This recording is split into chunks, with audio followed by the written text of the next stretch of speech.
How are you guys doing? Good. Welcome back to Australia. Yeah. Thank you. Yeah, it's been fun. I actually had food poisoning the first day I got back, so Stop. I've only been the first time I've ever had it. Have you guys ever had food poisoning before? No. Maybe when I was like 5, maybe younger kid.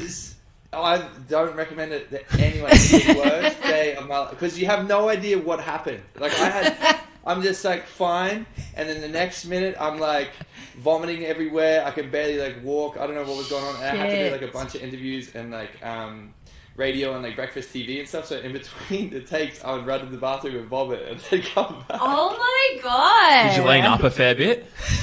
Yeah, as soon as it was done, I came straight home. I was like laying on the floor. It was Holy shit. Were you like, am I hungover? I'm confused.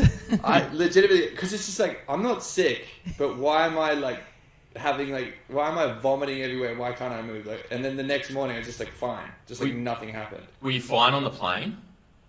Yeah, I don't know what it was. Like, I thought I went and had lunch with one of my friends, and I thought he just took me to like a really dodgy spot, but I didn't want to text him and say, "Hey, like, are you going through this as well?" Because I didn't want him to be like worried that he like poisoned me. So I just like shut up and didn't tell him. You didn't tell him. You need to tell him. You need to be like, never take me there again.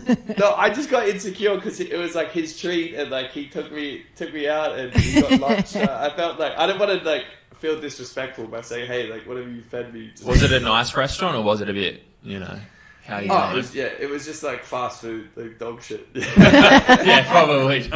Well, you could have splurged out and got you something. Yeah, something nice. Whereabouts in Australia are you from? Like, what state? I'm from central Queensland, but I'm from this like shithole town called Yeppoon. I probably shouldn't say that. It's Yeppoon. It's lovely. Not much going on there then. No, there's literally nothing to do. Like it's just so boring. So you're home for Christmas, yeah? Yeah, so I decided to come back just for the summer because LA right now is just cold and windy and just like there's nothing to do. And so Sydney's not much see different. everyone. Sydney's not much different at the moment though, is it? Oh yeah, it sucks. It's fucking terrible. It's worse than ever before. It's completely cooked. Isn't it bad down there? Oh, it's fine. It's worse than Sydney here. Yeah. Like, we're in like a full-blown winter. Like, they were like, there's like a I'm in long full-blown... sleeves, man. Yeah, I've just taken off my jacket. Trackies and long sleeves. Wow, see, I put my air conditioner on like 26 to try and feel like some sort of heat, to feel like I'm doing something right. But you look out and it's like freezing outside. You're probably like, oh shit. You were just on the morning show and you dropped a swear word, is that right? Yeah, so I did it on another breakfast like radio thing, and I forgot that they were live on air, and for some reason, because I haven't told my mum, which is the worst thing. I didn't tell my mum that I was coming home. Why? Well, because I just booked it. I just like came home, and then I was like, oh, I should probably tell my mum, and then she messaged me. She's like, oh, do you know they're playing videos of you on Sunrise this morning. I think they think that you're like on the show, and I was like, oh yeah, I am. Like I'm here in studio. I sent her a photo, and then she's like, wait, why are you in Australia? And then on air, or just before we went on, I told them about it, and then they're like, oh, any words for your mum? And then halfway through, I started talking to my mum. I was like, oh shit, I forgot I didn't tell you I'm home, and that's where it like came out. Did you not follow you on social media and see that you're coming to Australia, or not? She just... Well, she does, but she's just like, she's either drunk or on her horses, so she like doesn't really like see it that much. So are you close with your mum then? Yeah, I'm a big mummy's boy. Yeah. I think she deserves a big Christmas present after you forgetting to tell her you're in the country. Well, she's also like getting married as well. She didn't tell me that, so I'm kind of just like... So it's equal. It's fair game. Yeah. I haven't even met the guy. I'm like, what the fuck is going on? So you're going to meet the guy your mum's marrying this Christmas? No, she got like weird about it. She's like, oh, I don't know if you like... Well, I asked her, I said, hey, like I saw a birthday card that said my wife, like that's kind of funny, like you guys must be getting serious. She's like, yeah, we've been thinking about it, like he proposed and whatever. And I'm like, what do you, wait. I was Sorry? like, what do you mean? What do you mean by that? And she's like, Yeah, so we've just been like, I don't know, just talking about it, and I'm like, Mum, why are you talking to me like a politician? Like, what? Like if he asked you, it's either yes or no. She's like, oh yeah, I said yeah. So we're just trying to plan that one out. I'm like, Mum, what? Like, what you're the hell? That's how you're telling me. Are you a protective son? Like, would you be protective over her and kind of like staunch him a little bit? Is that maybe why she's scared to tell you? I think just because the divorce with my dad wasn't like fun, and wasn't that good, and I just like rekindled my relationship with my dad, so I think she's probably like a little bit like nervous about that. But to be honest, like I'm possibly the worst son. Like when she was getting divorced, I was like, go to Italy, find some young stallion and get blasted. Like have fun. So like, I think that's a good son. Well, yeah, I think that's good advice. Yeah, that's good advice. It makes sense. Get over it. Well, don't you? I read something that you were trying to beat your mum's body count or something. Yeah. What is that true? I just say shit sometimes, but yeah, that was like when I was 17. She said like she was drunk and she accidentally like let that slip out, and I was like, I'm gonna beat you on that. Have you beaten her? Oh, by far. What are you on? What would you be on now then? Because you said 200. What would you be? Yeah, I to be honest, I haven't. After I broke up with my ex, I haven't really been that crazy. So I'm above. I don't know, it's 215 or 210 or something. But yeah, I don't know. I kind of slowed down because I'm at a point now where I'm like, oh wow, sex is awesome, but it's so much better with someone that you love and like care about. So I'd rather just like focus on like conserving my energy and not being such a slut, because that wasn't very like rewarding to my soul. So now I'm transitioning. Anna and me have spoken about that before when I went through my little like hoe phase. That like you feel like you're having sex with heaps of girls and you just feel drained and you don't like. I was having like, my mates would joke, put a revolving door in the front door so they just keep. It sucks. It sucks because you feel like at the end of the day, also you're not like building anything like substantial, and then you're just like wasting. I felt like I was wasting people's time because I'm like, oh well, I feel bad because you're putting in this effort and maybe you have like a different idea of where this is going to go, and I'm just like, I just want to hook up and then move on, and it kind of just maybe it's the thing that kind of happens with age, but I'm kind of just like, all right, well, it doesn't like serve me. It's kind of just like, ugh. Yeah. That's what you said as well, Matt. You were like, so Matt became single, and for 3 weeks he was just like a tornado, and I was like so stressed out. I was like, oh my god, I can't cope with it. I was pulling a lot of triggers that had been sitting there for a bit. Every time he would call me, I was like becoming the most anxious person on the planet. And then after, like when it hit week 3, he was like, I'm exhausted, I'm depressed, I'm depleted. I was like, this isn't good. Yeah, I think that's the worst thing. For like speaking for myself, and you probably have the same thing. Like after a breakup, everyone's like, "Oh, to get over someone, you got to get onto someone." But like for me, like that was the worst thing for me. Dude, I'm the exact same. Everyone says that, and I say there is no truth in that whatsoever. There is no truth in it. It does not work. Yeah, I was like, there was one person, and this is, and I haven't said this to anyone because this is the most horrible thing I've ever said to someone. But like, it was this girl I used to see for a while, and then she broke up with her boyfriend. I broke up with my girlfriend, and she just like needed someone. I needed someone as well, and we were like talking or whatever. She come over, we hooked up, and she just wouldn't stop talking and just talking about like stuff that was like giving me like just like unnecessary like drama and like stressful stuff. And I turned to her and I'm like, dude, like the more you talk, the more I miss my ex. I've never regretted saying something to someone before, and she's like, you don't mean that. I'm like, nah, like I'm genuinely like speaking from my heart. Like this is so painful, and I'm so sorry that I entertained this, and I'm so sorry for both of us because this was a waste of both of our time. You see her again? Shit. I tried not to, but then I felt bad, and then so you did a pity party. She comes in again, she goes, oh, you must have missed your ex too much. But she walks back. She's like, well, best of luck with her, and then she come over the next day.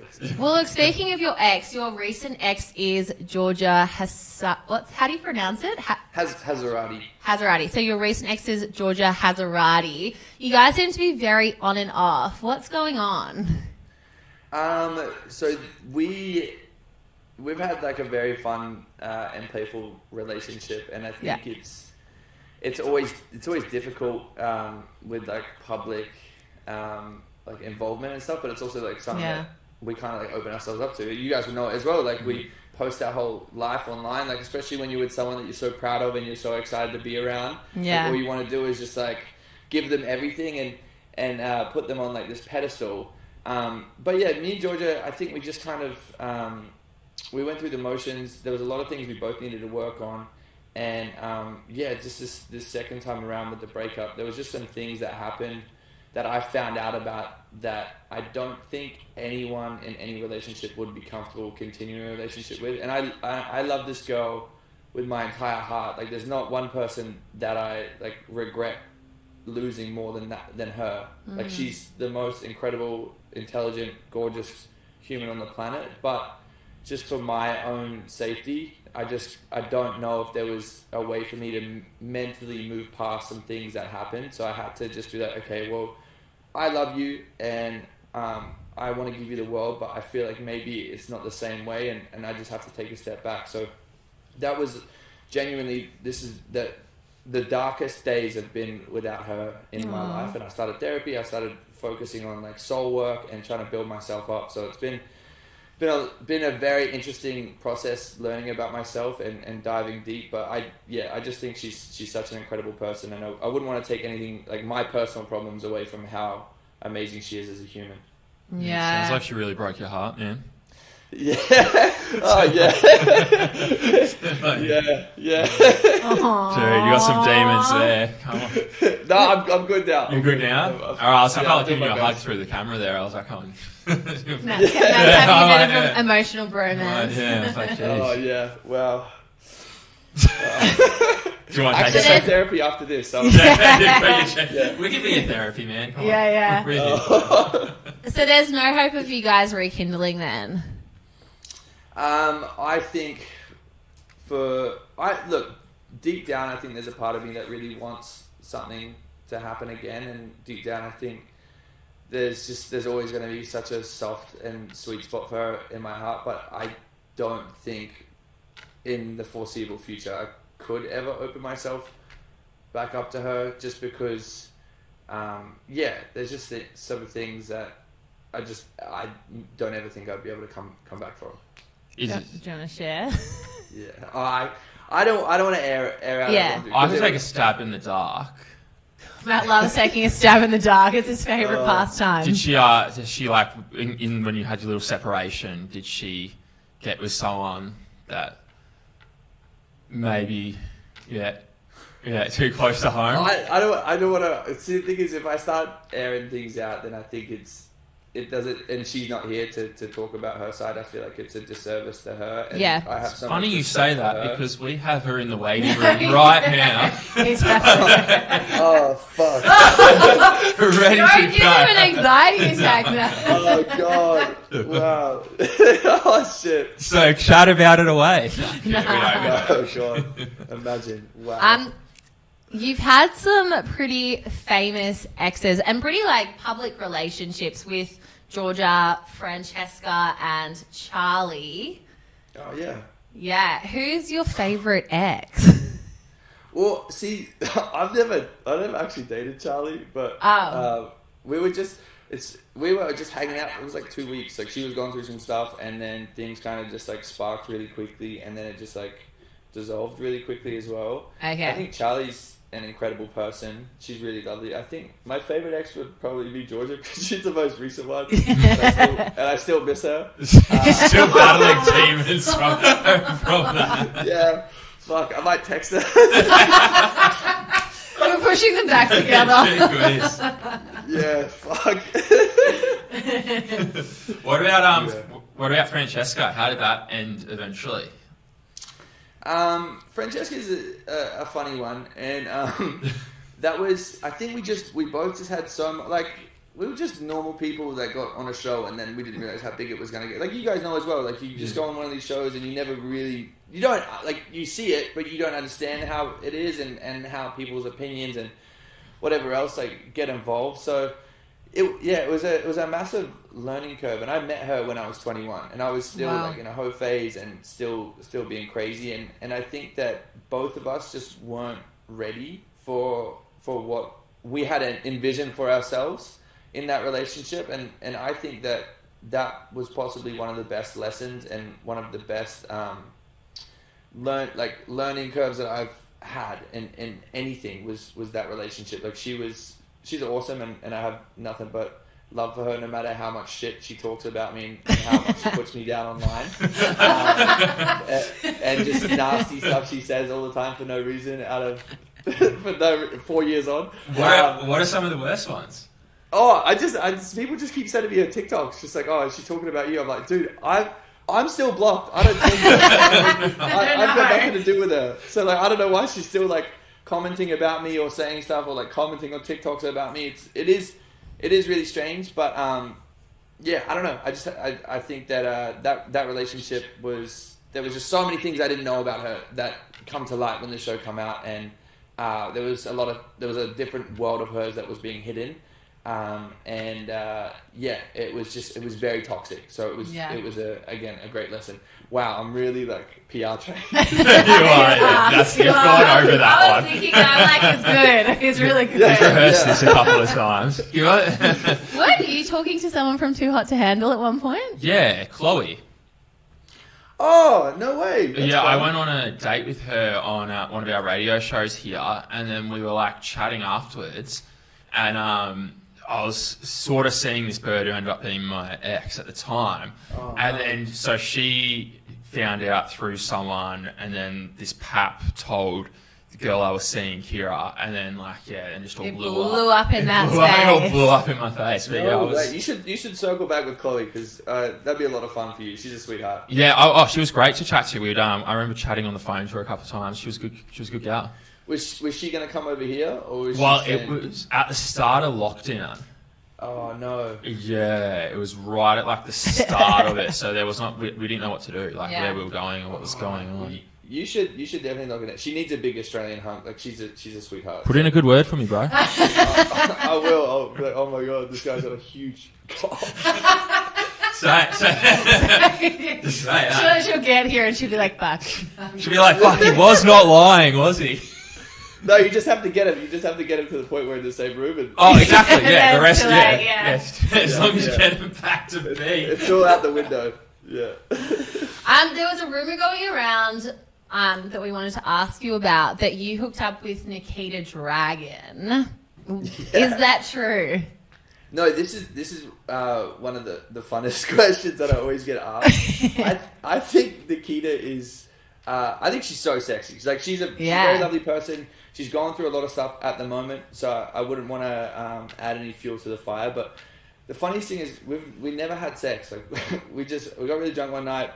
Some things happened, and then I woke up at her place, and then she decided to take a photo of me trying to figure out where my clothes were, and then post it. And I was like, oh wow, like at least. I don't know, bro. I said to her the next, after she posted it, I was like. I would have been so happy to get like a selfie or like something like after a shower where I look good, or just had like some why did you get I looked like I had man boobs, like I was sticking my gut out, I didn't tense, like my legs looked fucking like flamingos, like why did you not make me look hot? This isn't more embarrassing for you that you hooked up with a stick insect. He's like, at least get my good angle. yeah, but no, she's a sweetheart. But yeah, she's going through a lot right now. So yeah, poor thing. But no, we never had sex. For everyone asking, maybe some things happened. Some things happened. Yeah. We I was really drunk and we just like kissed and like cuddled and yeah. There's no fire without smoke, or smoke without fire, should I say? Something would happen. But they didn't go all the way. Well, speaking of sex and like that sort of stuff, who would be the let's say biggest name you've hooked up with? Oh.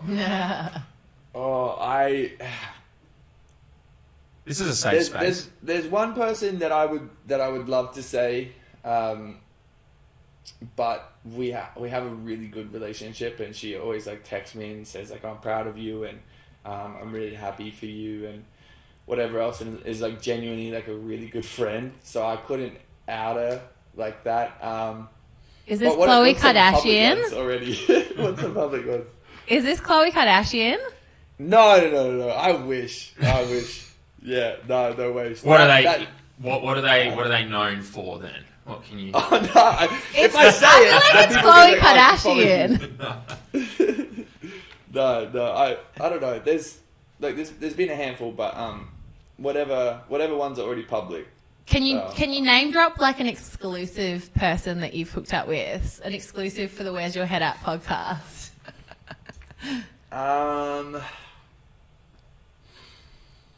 I don't know. I don't know if anyone. Sky Bree. She's not famous. I guess she's famous in like the adult film world. Okay. I think that rings a bell. I don't know. Like I just don't want to out anyone else. I know she wouldn't really care because she's fun. Yeah. Okay. I think I scrolled past that name. Yeah. I think that was familiar. I think I scrolled past. She gets busy. So you're single at the moment, correct? Yep. Since getting back into Australia, have you hooked up with anyone since being back in the country? My DMs have been so dry.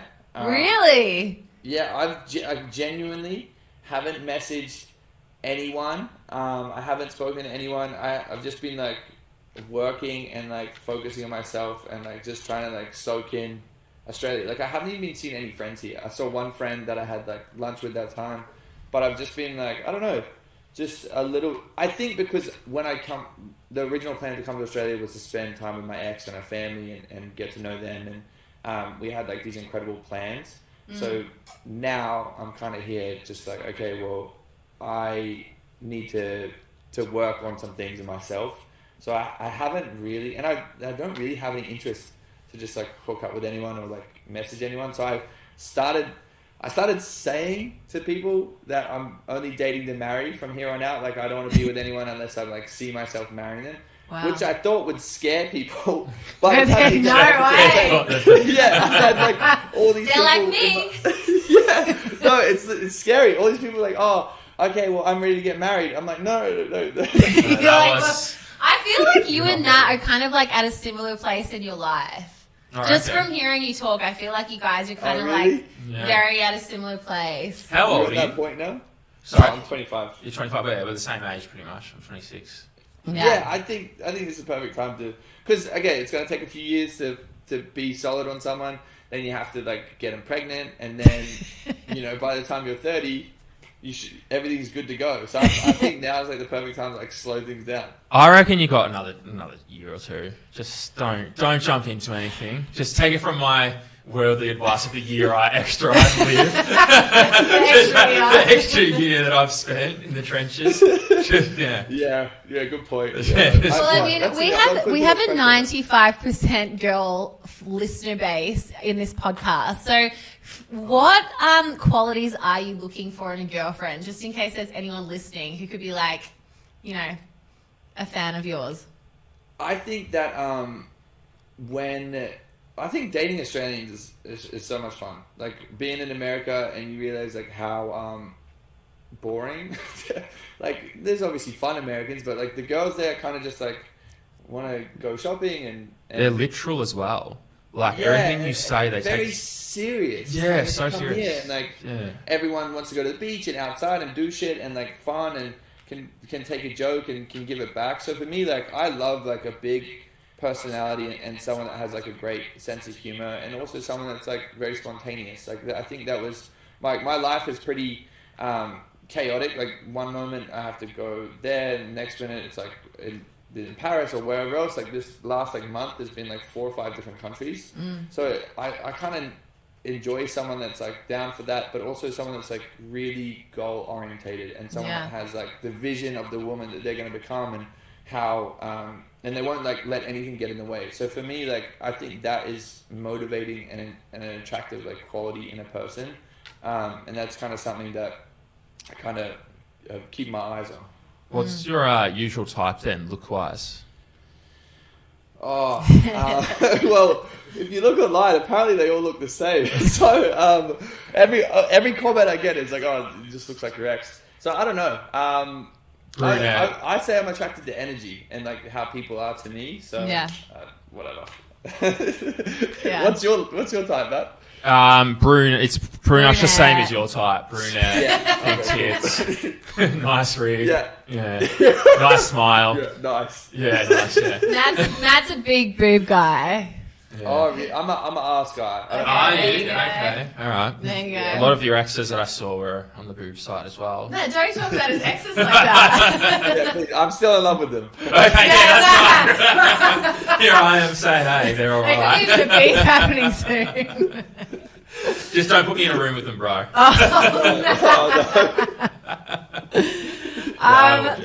Okay, well, look, what's your thoughts on modern dating? Because obviously dating has changed a lot recently. There's a lot of dating apps. Like, are you on dating apps? Do you subscribe to that?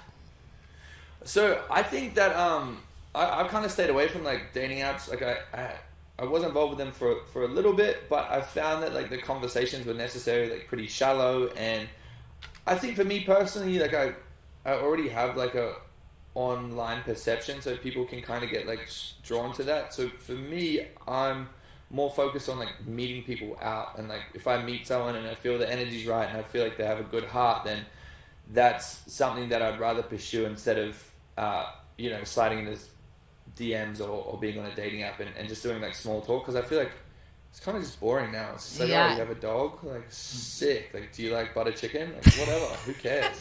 What's your favourite colour? I'm like, what do you do? Like butter chicken? No. How did you meet Georgia? Did you guys meet in person? Oh, dude, yeah, of course we met. Sorry, I didn't finish my sentence. Yeah, no, we were together like 8 months. No, I asked her to come on my podcast, and she was with this guy, and she flew to LA to see him and then come on my podcast, and then just like moved in with me. What, she just never left? Yeah, pretty much. Wow, that's cute. No wonder you're still hung up on her, bro. That's true. That's. Honestly, it was probably the most like special thing that I've ever experienced. Like when we first met, for the first like 10 minutes, we didn't even talk. We just laughed, and I don't know. Like I don't know why that happened. We didn't like. We said like, "Hi, I'm Harry. I'm Georgia," and we sat down, and I just looked at him, just couldn't stop laughing, and she couldn't either. It was like really strange. Like my co-host of my podcast was like, "Did I miss the joke? Like what happened?" And I'm like, "I don't know. Just something about her just makes me so happy." Aww. Yeah, and now. Oh my god! Can you please call her? Mate, whatever wounds you'd stitched up, we're just sorry, we're like taking them the up. stitches out. Yeah, fuck. Oh shit! Probably not the best transition to this question, but what's your love language? Like, how do you like to receive? I think I rank them. I think that they're all valuable, but for me, like quality time. Like I just maybe because I have so many trust issues. Yeah. And I prefer someone to be around me all the time, but quality time for me just shows that like someone is interested and like cares about me. Yeah. Time's very valuable. Like, physical touch and then words of affirmation after that, and then the rest. Yeah. Do you find it hard to date since being on the show? Because obviously, in the back of your mind, you're like, are you with me because of who you think I am, or what I could potentially bring to your life? I think that there's been like elements of like people, like there was this one person that she was like, oh yeah, fly me out, like let's hang out or whatever, and I was like, oh yeah, you're really cute, like that would be fun. And then she's like, oh, let's make TikToks, let's do this, and I'm like, oh well, I wasn't really like, I don't want it to be a collab, like I wanted to like spend time with you and get to know you. And then when we finally hung out, like we went and had food, and it was fun, and she just wouldn't stop filming and taking photos, and that was the first time that I ever like got like a crazy ick from someone. I was genuinely like, wow, I can't like drop you off quicker. And she's like, oh, sending me videos, like post this on your TikTok, make sure you tag me, make sure you do this. And I kind of like, I think you get a good read on people right away. That person was just like, yeah, I didn't get it. right away. But other people, there's, you know, I think you can tell like through messages and whatever else. But I genuinely surround myself with like good people, and that's why I tend to just like gravitate towards people that I meet out and about, because you can get a good read on them right away. If someone's sitting there, and you guys know as well, if someone's sitting there like filming you and taking photos, you kind of like stay away from that and Absolutely. that energy. You don't really want that. Like I don't feel safe around someone that's just like always filming. You're not gonna pursue them in a romantic way if they're trying to take photos with you. Yeah. Do you reckon that your next girlfriend will be someone in the public eye, or do you reckon it might be just like a normal person? I say never. It's either, look, I feel like it's got to be like someone that just like rides horses and like hangs out and drinks coffee and just wants to have kids. Or it could be like Sweetie or like someone like it could. I don't know. I just think that I would love to have like a normal like girlfriend, but it's also hard. I've found with dating people that aren't in this like industry, it's also hard for them to like fully understand like the levels and the things that go on, and hey, like I say and do things online that don't necessarily like reflect my true character offline, but it's just to like get a reaction, and it's just to get people talking. Like it's the only purpose of it. So it's hard.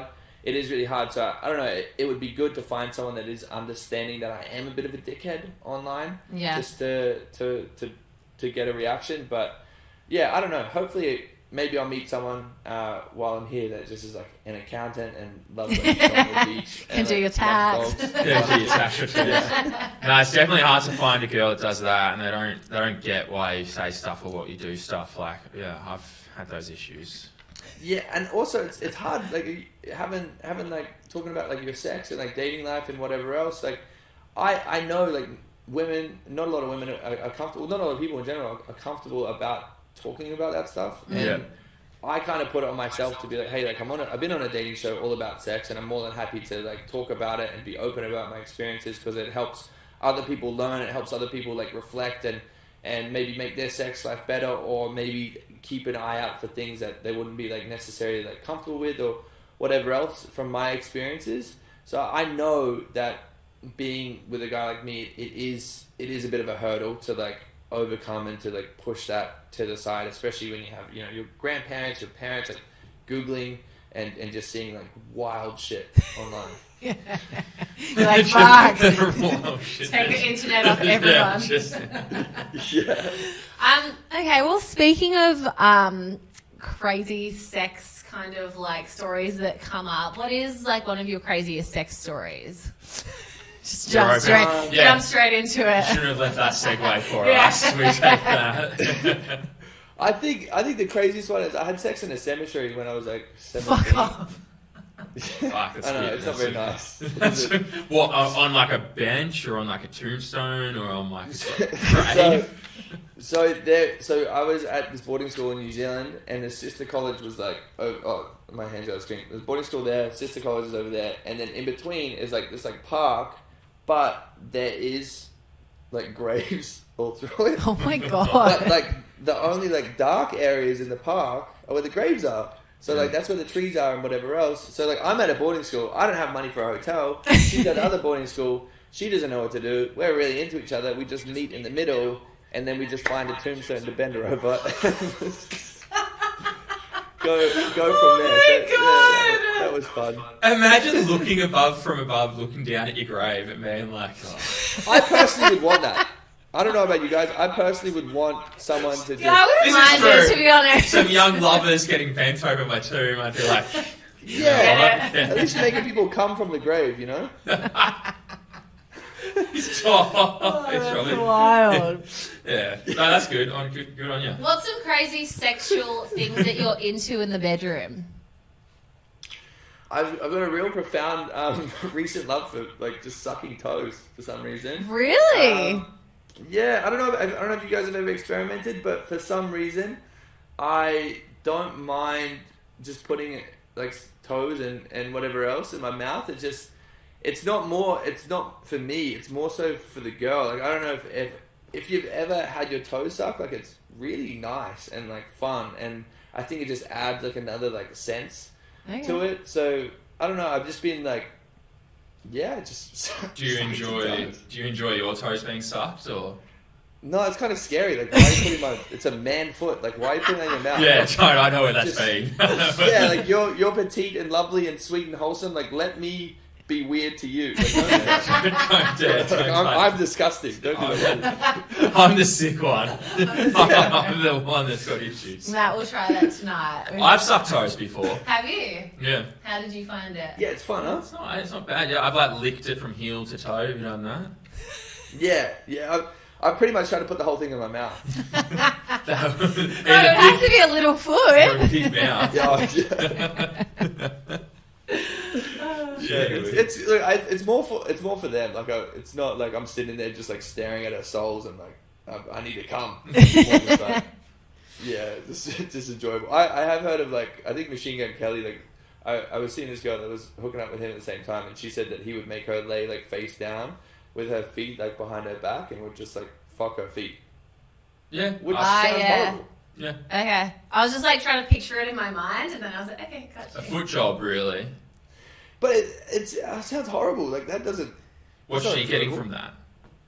Yeah, you're probably you're nothing. You're gonna get a rash. Well, you can assume he'd lube it up.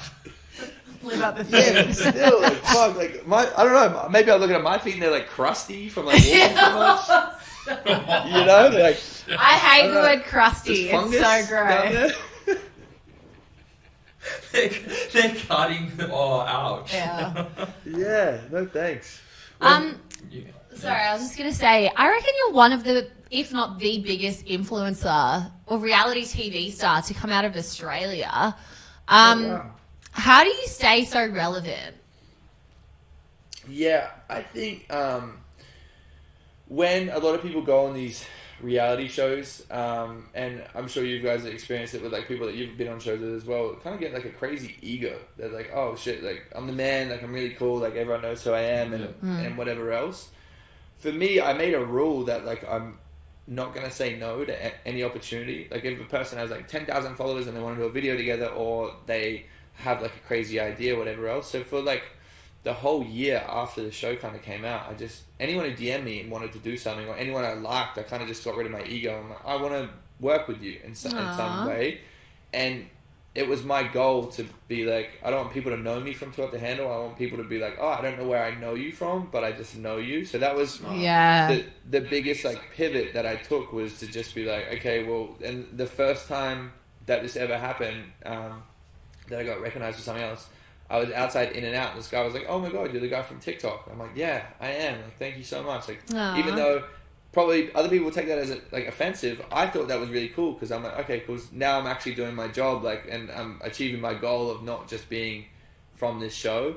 Yeah. So I think it's just like not having an ego and just being like, just like going with the flow and understanding that the shelf life for reality shows is really short, and we all just kind of got lucky to be on a show, and to try and like make it continue just takes a little bit of work. Absolutely. That's one of the things I regret when I came off there. I had people in my ear saying like, don't take these opportunities, where I should have just, jumped on anything and everything and like, had fun with it all. Yeah. Yeah, I think it is the worst, because a lot of people think they know exactly what to do when it comes to like reality TV. Like I had friends that were going to go on a show and they're like, oh no, it's terrible for your career, it's terrible. It's like they don't know. Like no one knows except you. You have to go and do it, and it is hard, because you have all these people that you look up to, and people that are like maybe a little bit more successful, and they're telling you this is that or whatever. But I think deep down everyone's just like secretly jealous, and they want to kind of like cut you off at the ankles. Mm-hmm. So that was just the biggest thing, is just like trust your gut and understand that it's just a bunch of people that don't know if it's going to be a success or not. Absolutely. Will you go on another TV show? Yeah, I've done like 5 or 6, I think, and then I met with Channel 10 the other day, so I was like, oh, can you guys make me The Bachelor? Really?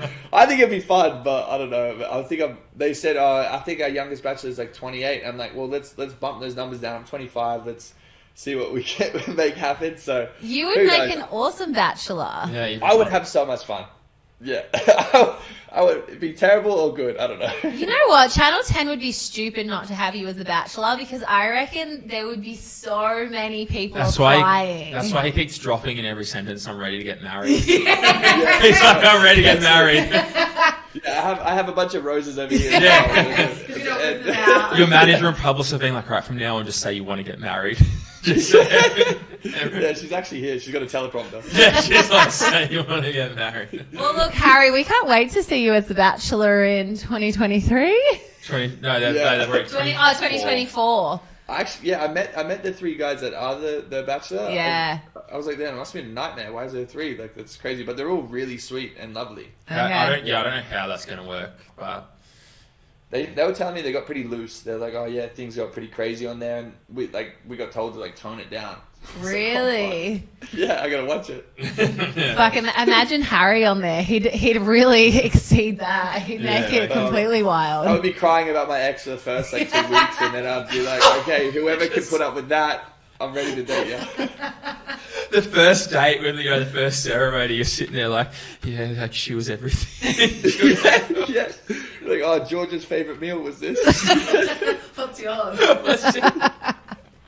She used to drink champagne as well. Harry, what would you say the main difference between American and Australian girls is, in your opinion? Main difference is humour. Australian girls just a lot more funny and outgoing and adventurous. And I think Australian girls don't mind like paying for stuff and like taking care of themselves. Yeah. Whereas like I've got a friend, my best friend, he's dating this girl who sucks, and she gets like like he was like, oh, I'm gonna buy you a Chanel bag for your birthday, and she's like, no, if it's not a Birkin, I don't want it. Got angry, got pissed off. He pays her rent. She has one of his credit cards. She never takes an Uber. She never takes any like. Literally, he takes care of her entire life. She doesn't work. She doesn't do anything, and the girls get so angry if you don't take care of like every avenue. I was seeing this girl, and she's like, when are you gonna start giving me an allowance? And I was like, yo, what? Like, unless you're mothering my child, I'm not going to give you an allowance. Is the sex worth the allowance? Like, for sure. Yeah. Oh, you have to be doing some serious things for an allowance. Yeah, I know she deserved it, but I was like, I don't want to feel like this is a transaction because now like it feels like you're escorting. Or sugar daddy. Yeah. I don't want any part of that. Yeah. No. What's your plans for the future? Like, what's coming up for you other than being the next Australian Bachelor? I filmed a movie, which is really exciting. Wow. So I've just been focusing more on the acting front and working more towards that. And yeah, just really trying to dive deeper in myself and focus more on acting. I've been filming a bunch of things. Have you done acting stuff with Netflix and whatever else? So have you done acting lessons and all that? For like the last like year, I think like a couple times a week, I have a dialect coach so I can do an American accent because they all want your auditions in an American accent. Wow. It's just it's been one of the it's really weird, but as soon as someone put the idea in my head, I was like, oh, why don't I just try it and see if I like it? And it just really started to grow on me. And then when we were filming and it was like 12-hour days, I was sitting there like, damn, I feel really accomplished. Like I feel like I'm doing, I feel like I'm a part of something that's like really special. Yeah. And it just started to grow like this like flower of just like love for the industry. So yeah, rather than really corny. Can you give us? That's cute. Yeah, that's good. Can you give us an American accent then that you've been working on? Oh no, no, it's so embarrassing. Please. This is your first. You're an actor. You're an actor now. No. It's so embarrassing. We're waiting for you. Yeah, I was actually lying. I actually can't do it. Well, you obviously. I was excited then. Yeah. No, I can't. I get shy. Okay, that's fair. Well, you've got a relationship with Netflix. So is that like a movie through Netflix then? Is that? No. So this one, no. This is more. It's an independent film, but been working on a few things with Netflix. So hopefully, a movie and something comes in the near future. I went to Paris with them for the Emily in Paris like premiere, where we filmed a bunch of the cast from that show and like their previous red carpet looks. Yeah. I actually don't know if I'm allowed to say that. But anyway, we did it. It was a lot of fun. It's out on the 21st. But yeah, so just been working a lot with them on the social team, and so hopefully we can make a movie or something come together. But like a little rom-com where I actually fall in love with someone. I also saw that you interviewed Lindsay Lohan. She is like my like childhood like crush. She was amazing. Like obviously Parent Trap. We all were obsessed with that. Mean Girls. How was that? She was so awesome. Like, was she? Like, the worst thing was, I felt so bad. So what happened with these, like, interviews, they say, oh, you have a fashion interview, whatever else. So Lindsay was like, oh, I better, like, change my outfit because my outfit isn't good enough for a fashion interview. I want to make sure I look, like, really good. They just don't know it's with me. So, like, I felt so guilty because she went and, like, she got changed and she was looking amazing. She was, like, really lovely. And she's, like, standing there, like, really patient and sweet and wholesome. And then I just jump out in this stupid, like, pink outfit and, like, scared the fuck out of her. You were wearing what she wears, yeah, on the movie? Yeah, and it was so bad because I could barely see in these glasses. And I also couldn't see anything with, like, I couldn't feel anything because I had these big, like, ski gloves on. I was, like, sweating profusely. So she has like this random Australian 6'5" man beside her, sweating with glasses on in a pink outfit, like yelling questions at her. Like I felt bad because I couldn't really see if I had the microphone like too high or down low or wherever else. And then when we got a photo, because I had the gloves on, I didn't know if my hand was on the top of her head or on her bum or in the middle of her back. So I felt so out of place. I was like, I don't want to disrespect her. I feel horrible. I hope she's okay. But apparently she loved it. You're such a sweetheart. I feel like talking to you, I feel like you're really like down to earth, genuine. Like obviously you're an Aussie, so I feel like you sometimes expect that and hope that, but it's nice to like properly meet you and you're super genuine. Oh, I'm actually acting. Yes, this is his acting. This is his acting class. He's done that. Yeah, I'm actually a piece of shit. Wow. You've got this. You've screen grabbed this as well as your audition tape. Look, I can play a nice. Improv. Yeah. I can play a nice guy. Put me on a rom-com. Yeah. No, I appreciate that. Thank you so much. You are like very much an entrepreneur. You have your sunglasses line. You have your podcast Tap In. Tell us about your podcast. It's actually on a hiatus at the moment just because just had such a fuck around with production companies, whatever else. But it's kind of like this. We just hang out with people, get to know people, talk about like sex, love, dating, have people on there that talk about ayahuasca experiences, which is like spiritual medicine, like business people, have people from like all walks of life. There isn't really like any direction that it goes. I kind of just like find people that I'm just interested in and just sit down and just chat shit for like an hour and see what happens. But it is a lot of fun. Can you tell us a bit about doing ayahuasca? Because we spoke to another girl from the States and she was talking about doing ayahuasca and how it totally opened her mind up. And I mean, I don't really know a lot of people who have done it over here. It's not really as much of a thing as it is in the US. Is kava sort of the same? No. No. It was when I first heard about it, I was like, oh, it just sounds like a bunch of hippies just like doing drugs and like tripping out and looking at trees. But when I like started doing more research into it and like my business mentors and people that I look up to, they were talking about how they've done it and it like changed everything for them, and it really like made me like take a step back. So the company that I went and did it with, it was like an application process. It's not like you just go and just have a few sips of stuff and get blasted with your friends. Like you have to apply. They have like a homework that you have to do for the months leading up. There's like no sex, no red meat, like it's a very strict diet, no coffee, all this stuff to like deplete your body of like any like stimulants, to get your like soul and mind ready for kind of what comes in. And then they have like, for me it was like a 10-day workshop. Now not all the retreats are like this, but it was like a 10-day like character building, like breakdown of who you are and like what you want to achieve. And for me, I lost a bunch of people to suicide the previous year. So I was sitting there like, what how do I connect with these people? Like, my goal with reality TV and to be in this space is to just make people laugh. Like, you can reach out to your friends and ask if they're okay, which is awesome. But for me, like, my goal is to just give my friends like 20 minutes or an hour or per week to just laugh and get distracted, and then want to like have a giggle and like talk about it. So I was sitting there like, what am I doing wrong? Like, I want to be able to level up and make sure that I continue to make people laugh. And that was kind of like my purpose in it. But yeah, we had these workshops where you just fully like lose your ego. There was this one workshop where you have to, as soon as we get there, you walk up to someone that you don't like. So, and this guy walks, I was like, I love everyone. This guy walks up to me, he goes, I don't like you. I'm like, oh, okay. Does he know you, or does he know you? No, I've never met this guy.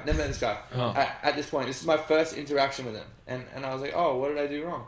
He's like, oh, well, I just don't like how you look. I feel like you kind of get whatever you want, and I feel like you're the type of guy that is just a dickhead and just like a jock, essentially, and you would bully me. And I was like, wow, man, thank you. Thank you for saying that. Like, that's really wild. So then you just tell each other things that you assume about that person, and then kind of break down their character, and then at the end of it, you have to tell them your deepest secret. No matter what it is, you have to say it. You have to spit it out. And it was the most like scary thing to do that and to talk about it.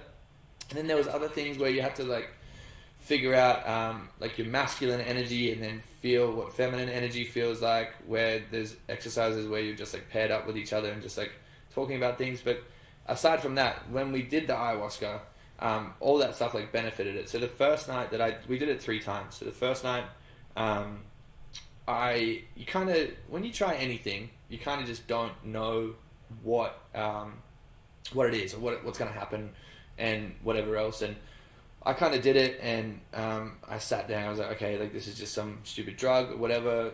But when people said to me it's a medicine, it made sense the first time I did it, because I was laying there in this hut in Costa Rica, laying still. I had my eyes open and nothing was happening. I was like, okay, well, this is a waste. Maybe I need to get more. But then as soon as you close your eyes, that's kind of when it all comes on, and everything kind of happens. And it took me to very specific memories with my brother and my dad. And it was things that I've been suppressing for such a long time that just overwhelmed me with emotion. Like, I didn't have a great relationship with my dad or my brother. It's always been like combative. Anytime I speak to them or engage with them, it's just always with rage. And it was kind of one of those things that I was like, I don't need you. I'm an adult. I can push it to the side. So for the whole like time on the first night, I was just sitting there crying, because I just had an overwhelming amount of love for having my best friend, which is my brother, as a kid. And just like, it was like real random memories of like jumping on a trampoline in the rain, and like jumping up and climbing up a tree, and then it would snap. Beekeeping with my dad, where we were harvesting honey, and I was so excited about having a beehive, and then it would snap again. We'd be in the like digging up potatoes, and just like looking at my dad and like, wow, I fucking love this person. Like, this person is just so amazing. Why would I let this go? Wow. So I was sitting there just like overwhelmed with just love and appreciation for them. And the next day, like when it all was like done, I texted him, I told him how much I loved him. And my brother's like, what the fuck is wrong with you? I was like, oh shit, I did the ayahuasca. You guys didn't go through what I went through. So I was like, I'm so sorry. I'll explain later. But then the second time we did it, so I had 1 cup the first night. The second night I did 4, because I'm like, I want to see how far deep I can go into my brain. And the reason why I brought up like the feminine energy workshop before is because that's what we did throughout the day, and that really played an effect on me later on in the second experience. So we spoke all of so we went through like the whole process on the second one, because obviously I did a lot more than I did the first night. So I really dived deep. Like, I could talk hours on the stuff that I saw, but I really just like, I connected with my friends that I'd lost. Like, we didn't even talk. We just hugged and laughed and cried, and then we went and like watched our like memories together, and like things that just made us like so happy. And then it went to where I had this like overpowering appreciation for all the women in my life. Like, I was just so overwhelmed with, I'm like, wow, like my mom had to put up with all this stuff, like her whole life dealing with,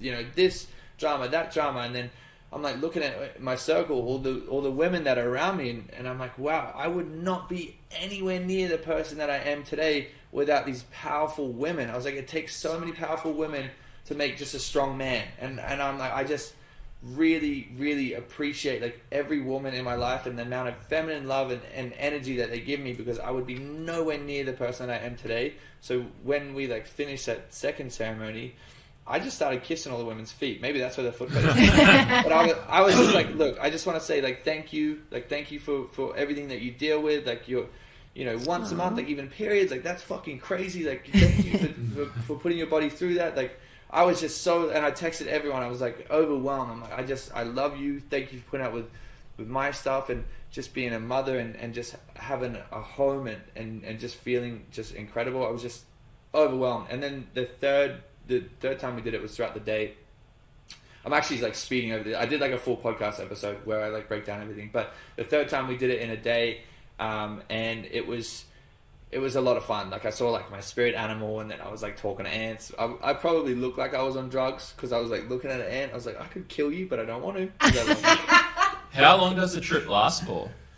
It's like 6 to 10 hours, I would say. Like it does take a while to come on, and it is really random because you're with like a bunch of random strangers in this hut, and I wouldn't want to do it any other way. Like you just really connect with people. And then there's like these shamans that are playing music and like dancing around, and it's just like, it's crazy. But people are vomiting, people are like screaming, people like, and it sounds so scary when I say it like that. But the reason why it's so special and so beautiful is when you hear someone vomit, you're like, oh, they're purging. So they're getting rid of all their bad stuff that's held down in their soul and whatever else. And from seeing some people that I met on day one that had hidden like childhood trauma, being molested or things that had really fucked them up their whole life, and they've carried on with it, to hearing them like purge and go through their stuff, and just seeing the night and day difference in the human at the end of it was just so beautiful. Like it was really wild. You just see these people that have had this weight and this baggage just held at the back of their brain, and they just go through it, deal with the emotions, deal with the tears and the feeling, and just getting that out of themselves and feeling just feeling just like a new person. It was wow. It was really awesome. That's an experience I definitely want to have. It sounds like incredible. I don't know how I go. I don't like hallucinants, so my mind's too fragile. If I can reckon look, I think that it's one of those things that if it comes to you, it's like, it sounds kind of crazy, but like if the opportunity presents itself, I wouldn't say no to it. That's kind of what happened to me. Like for some reason, leading up to it, there was just a bunch of people that like randomly brought it up. I was like, okay, I guess it's my time. But again, like it's not like you're kind of only afraid of your mind. Like it's not. I think with like if I do mushrooms or whatever else, you kind of like control like what you see and whatever else. But with this stuff, it shows you exactly what you need to see to move past and to move on and to grow as a person. And maybe that's half the reason why I've been able to stay like myself, is because I saw kind of everything that I need to see to grow as a human. So. It's definitely interesting to me, but like I said, I don't fuck with hallucinants. They just, so I don't recommend it. Yeah. Like, have you? I probably can't prove. Have you done acid? Of course. Yeah. I don't mean like that, but like I did it when I was like 17. When I was living in Australia. For some reason, I tried to sell some, and I've never. I didn't know how it worked, but I'd rip the little tabs off with my fingers. Turns out. The acid goes in your skin and you get high from it. Shit. So I'm like trying to sell it like this, and my friend's like, oh no, you shouldn't do that, you're gonna get high. And I was like, oh okay, cool, fair enough. He's like, you need to go home now. So I started driving and it started coming on. Oh shit. I called him. I'm like, what do I do? I don't know what to. I've never done it since. I'm scared of it. But I'm like, what do I do? Like, and he's like, oh, you're on a different planet right now. You need to go. I'm like, why would you say that? Why would you do that? Yeah, no, I don't. Ever since I've done that, I'm just like, no, I don't like fuck with hallucinants. My mind was too fragile. Yeah. Oh, you tried it? Yeah. I was staring at a stage for like, I reckon, 6 hours just watching like the music come at me. I was like, I think it's kind of like alcohol. If you do a whole bottle of vodka, you're gonna have the worst time. But if you have the tiniest bit, you're gonna have a more enjoyable time. Like that's how I kind of look at like any drugs or anything like that. I'm like, okay, well, I could take it to the extreme and get absolutely blasted and end up on space. Yeah. Or I could just take like the tiniest little bit and then it can be more enjoyable and I can monitor myself a little bit better. Yeah. Yeah, I mean... Because then you get scared of it. Great. I was about to say great willpower, bro. Oh, yeah. Do you drink alcohol still? Because I know a lot of people in LA kind of veer away from alcohol. Yeah, I stopped drinking in April. So I haven't had a drop since. Oh, so you don't drink anymore? No. How do you feel doing that? Because we've spoken about doing that. Yeah, we're so over alcohol. I'm so getting over it. Like I just find I reckon it suppresses you and it fucks you up from doing what you want to do. Like the next day, a couple of days later. Yeah. Yeah, I just found that it's such a, and it's probably the same here. It's such a crazy culture. Like everyone goes out, gets fucked up, and has a crazy time. And I think that's fine. Like go do your thing, have fun.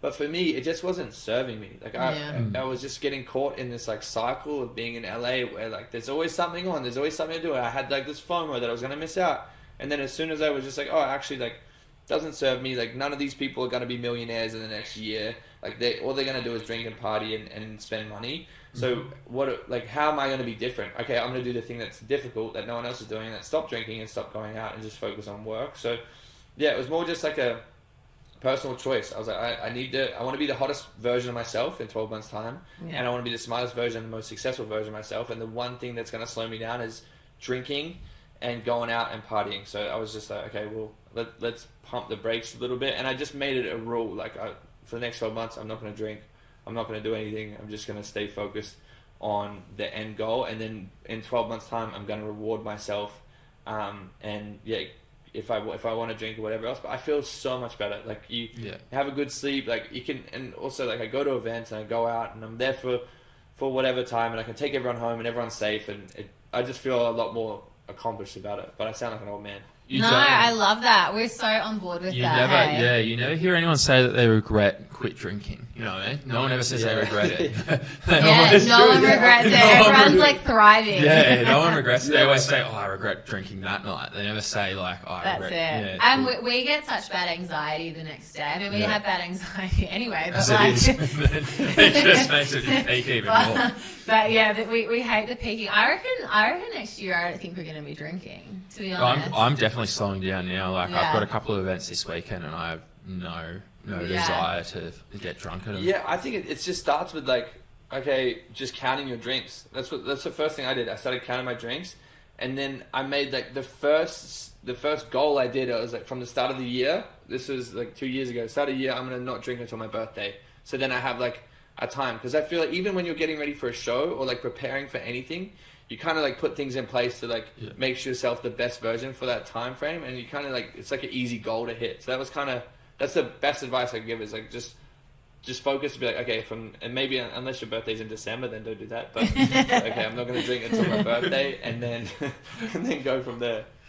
That's awesome. All right, so let's speak about your OnlyFans. Yeah. So you reckon, I read something that you reckon you made $100K in 24 hours from one video. Yeah. Tell me the cheat code. Tell me. Oh, it was a sex tape. Yeah, it was a sex tape. Who with? It was this other influencer that actually got me in a lot of trouble. No, she was great. We were seeing each other like a few years ago, and she was with the same agency, and she was doing OnlyFans, and we saw someone else do like a similar sex tape, and I'm like, wow, I wonder how well she's doing with that.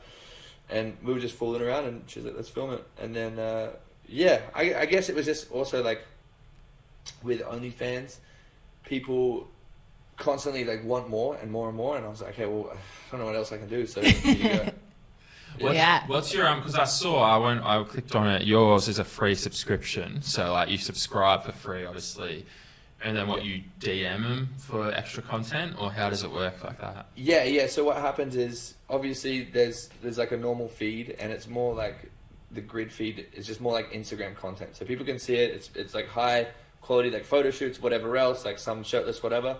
But if you want the more like intimate stuff, you kind of have to build a relationship with me first, and like talk to me and whatever else. And the DMs, like if you go, there's obviously DMs you can ask for stuff, but if you go VIP, that's where like the sex tape and everything else was like sold and pushed out. It won't go to anyone else.